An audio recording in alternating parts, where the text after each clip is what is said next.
మరణము అంచు వరకు పోయి బ్రతికినటువంటి వారు అనేకులు ఎందరో ఉన్నారు. హల్లెలూయా. ఇప్పుడు బైబిల్ పట్టుకొని సాక్ష్యాలు చెప్తూ ప్రపంచమంతా తిరుగుతూ ఉన్నారు. అయ్యా, నేను మరణము అంచు వరకు వెళ్ళాను, మరణం ఒక్కటే నాకు తక్కువ.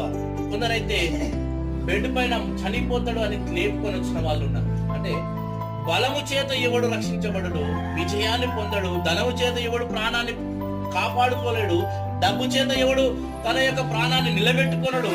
కానీ యెహోవా మాట చేతన నీకు జీవం వచ్చును గాక. హల్లెలూయా. యెహోవా మాట నీకు జీవం ఇచ్చును గాక.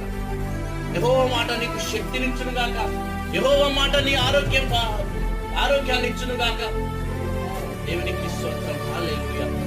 పరిశుద్ధాత్ముడు ఈ రోజు బలము చేత ఎవడు కూడా నేను ఆపచగలడు అనుకుంటాడు. నాకు బలం ఉందయ్యా, నాకు నా వెనకాల బలం, చాలా పెద్ద బలం ఉంది. ఒక 4 కొడుకులు ఉన్నారు, 5 కొడుకులు ఉన్నారు.